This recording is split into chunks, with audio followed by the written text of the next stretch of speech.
నాయకులు డాక్టర్ సుధాకర్ గారు మనతో పాటు జాయిన్ అయ్యారు. నమస్తే అండి సుధాకర్ గారు. సుధాకర్ గారు, మహాత్మా గాంధీ గ్రామీణ ఉపాధి హామీ పథకాన్ని వికసిత్ భారత్ గ్యారంటీ ఫర్ రోజ్గార్ గా మార్చారు. అసలు ఎందుకు మార్చాల్సిన అవసరం ఏముంది? మీ ఒపీనియన్ ఏంటి దీనిపైన? ఇంతకుముందు అక్కడక్కడ ఉన్న ప్యానల్ రెడ్డి గారు, సంజయ్ రెడ్డి గారు, రామోహన్ గారికి అందరికీ నమస్తే. అలాగే ప్రేక్షకులందరికీ కూడా. ఇది యాక్చువల్గా నేను ఇంతకుముందు మనకి రామ్మోహన్ గారు టచ్ చేశారు. యాక్చువల్గా దీనికి బ్యాక్గ్రౌండ్ ఊరికి నేను మొదలు పెట్టలేదు. ఇదేదో గాంధీ గారి పేరు మీద నుంచి మొదలుపెట్టింది కాదు ఇది. దాంట్లో ఆయన ఆత్మ ఉంది. ఎందుకంటే గ్రామ స్వరాజ్యం, తర్వాత శ్రమ గౌరవం, స్వావలంబన మీద ఆయన ఆలోచన విధానాల మీద పెట్టింది కాబట్టి గాంధీ గారు పెట్టారు. ఊరికి రాలేదు దాని పేరు. ఎందుకంటే ఆయన గ్రామ స్వరాజ్యం కావాలన్నది ఆయనే. అందుకని అక్కడ ఏంటంటే అక్కడ ఉన్న వాళ్ళకి చాలా ఇబ్బందులు ఉన్నాయి, ఎలా ఉంది, కనీసం మినిమం సపోర్ట్ ఇద్దామని. ఎందుకంటే ఆయన టచ్ చేశారు కూడా. అలాగే జవహర్ రోజ్గార్ యోజన ఉండేది, అంతకుముందు national rural development, different employment schemes అని కూడా చాలా ఉన్నాయి. తర్వాత 2005లో అప్పుడు నిజంగా ఆయన చెప్పారు, అప్పుడు కమ్యూనిస్ట్ పార్టీ ఉండడం వల్ల కొన్ని ప్రాజెక్ట్స్ చాలా ఈజీగా ఇంప్లిమెంట్ కావడం జరిగింది. అప్పుడు వచ్చిన స్కీమ్ ఇది. ఇదేదో ఉరికిన అలాటపా వచ్చిన స్కీమ్ కాదు. ఇప్పుడు ఏంటంటే ఇది పేరు మార్చి కన్ఫ్యూజ్ చేస్తున్నారు. నిజానికి పేరు మార్చడం ఒక్కటే కాదు, ఇక్కడ దీని వెనకాల ఉన్నది చాలా పెద్ద కుట్రలు దాగున్నాయని నేను అంటున్నాను. ఎందుకంటే ఆయన ఇందాకేదో ఆంజనేయ రెడ్డి గారు చెప్తూ ఇంకేదో చెప్తా ఉన్నారు, పేరు మార్చుతున్నారు, అక్కడ మార్చారు, ఇక్కడ. పేరు మార్చడం క్వశ్చన్ కాదు ఇక్కడ. పేరు మార్చడం ఒక ఎత్తు. అది ఇటు ఎత్తు కూడా జనాల్ని కన్వర్ట్ చేయడానికి అటువైపు తిప్పేస్తున్నారు. నిజంగా జరిగిన కుట్ర ఏంటంటే ఇక్కడ జరుగుతున్నది. ఎందుకంటే ఆయన ఇంతకుముందు ఏమన్నాడు, ఏదో గడ్డే కోదినేక ప్రాజెక్ట్ అని చెప్పి అన్నది ఎవరు? మోడీ గారు. మేము అనలేదు, ఆయన అన్న ప్రాజెక్ట్ అది. ఇప్పుడు ఆయన ఏం చేస్తున్నాడు, గడ్డే కోదిక ప్రాజెక్ట్ని దాన్ని మూలపడేయడానికి చేసే ప్రయత్నాల్లో భాగమే ఇది. దానికి ఏదో రామ్ పేరు పెట్టారు, జీబీ రామ్ పేరు పెట్టారు, మిక్స్ చేసిన ఇక్కడ 125 చేశామని చెప్తున్నారు. కానీ దొడ్డిదారిన మళ్ళీ ఏం చేస్తున్నారు ఇక్కడ చాలా క్లారిటీగా క్లియర్గా అర్థమవుతుంది ఏంటంటే, దొడ్డిదారిన మళ్ళీ జేబులు కొడుతున్నారు. అంతకుముందు ప్రాజెక్టుకి లిమిట్ లేదు. ఎంత అంటే అంతా ఈ రోజ్గార్ యోజనల మీద ఎంత చేసినా కానీ పంచాయతీ నుంచి వెళ్తాయి అన్ని. ఇక్కడ నుంచి రోజుకు చిన్న కింద పనులు చేసి చూడటం, అక్కడి నుంచి వెళ్ళేది. ఎంత వెళ్ళినా పని చేసేవాళ్ళు. ఎప్పుడు చేసేవాళ్ళు?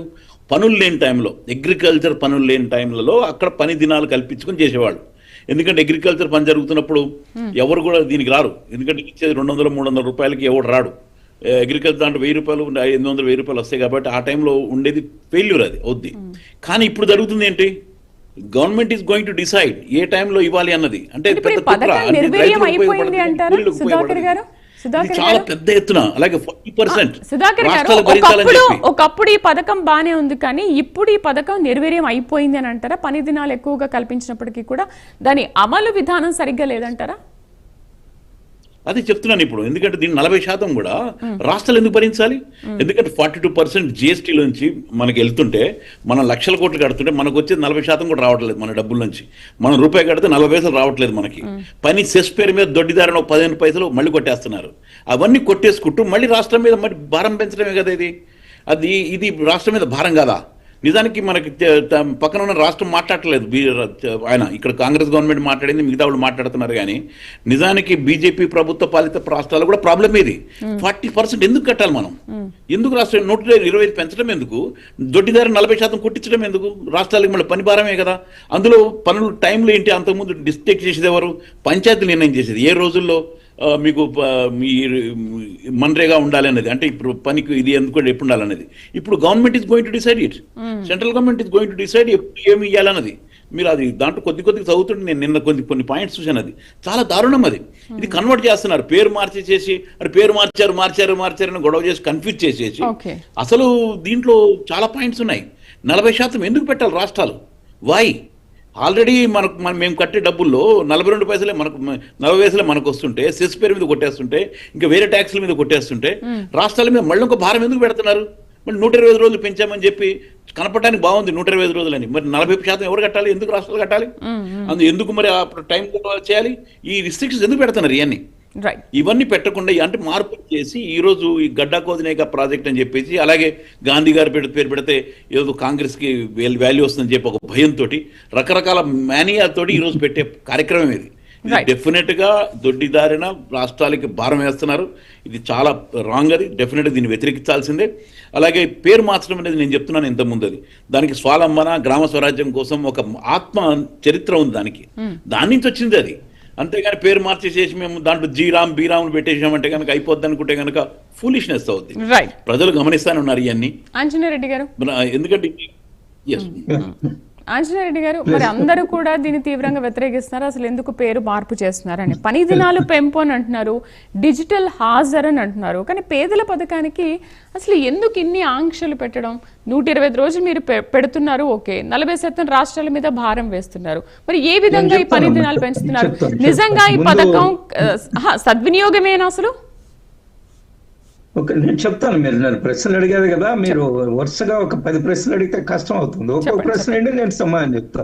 ముందు మన కాంగ్రెస్ ప్రతినిధి గారు అనితారెడ్డి గారు రామ్మోహన్ రావు గారికి నేను సమాధానం చెప్పాలి. రామ్మోహన్ రావు గారు ఒక ఛాలెంజ్ ఇస్తున్నాడు, మీకు ధైర్యం ఉందా హైదరాబాద్ లో మారుస్తారని.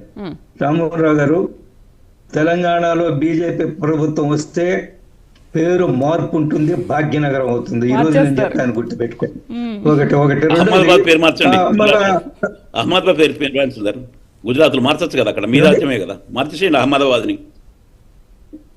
మార్చారండి, మారుస్తారు, చాలా మారుతున్నాయి, మారుస్తారు. వెయిట్ చేయండి. సుధాకర్ గారు, మీ కోరిక నెరవేరుతుంది. అందులో ఎటువంటి చాలా కోరికలు కూడా అవన్నీ కూడా నెరవేరారు. మీ నాయకుడు ఏఏపీ ఆయన కేజ్రీవాల్ గారు, ఎక్స్ట్రీమ్లీ సారీ, కేజ్రీవాల్ గారు ఏం చెప్పారంటే, మోడీ గారు ఈ జన్మకి మీరు ఈ ఢిల్లీలో అధికారానికి రాలేరు, వచ్చే జన్మలో ఆలోచించండి అన్నారు. కానీ ఈ జన్మలోనే జరిగిపోయింది. సుధాకర్ గారు ఓటు చోరీ చేసి రావడం గొప్పనా సార్? అది ఎవరన్నా రాగలుగుతారు? ఓటు చోరీ చేసి ఓటు చోరీ చేస్తారు కూడా ఒక రోజు ప్రజలు తిరగబడతారు. ఎందుకంటే మీరు ఆ మాట తిరగబడి నేను అనాల్సి వస్తుంది. డెఫినెట్ గా తిరగబడి ఓటు చోరీని ఎలా కొడతారు? మీరు ఆ మాట మాట్లాడదు, మీరు మాట్లాడితే నేను మాట్లాడాల్సి వస్తాను. మీరు కేజ్రీవాల్ కోరిక నెరవేర్చాము, మీరు లిక్కర్ స్కామ్ కూడా ఉంది, చాలా విషయాలు బయటకు వస్తాయి. ఒక నిమిషం, నేనేమంటున్నాను మాట్లాడతాను, నేను చెప్తాను, కౌంటర్ చేయాల్సి వస్తుంది, మీ ఇష్టం. అదే మీరు ఇవ్వండి, మీ తర్వాత మీరు టర్న్ వచ్చినప్పుడు ఇవ్వండి, నాకేం అభ్యంతరం, నేను ఇవ్వగలను కౌంటర్లు అన్ని కూడా. నేనేమంటున్నా అంటే కేజ్రీవాల్ గారి కోరిక నెరవేరింది, ఈ జన్మలో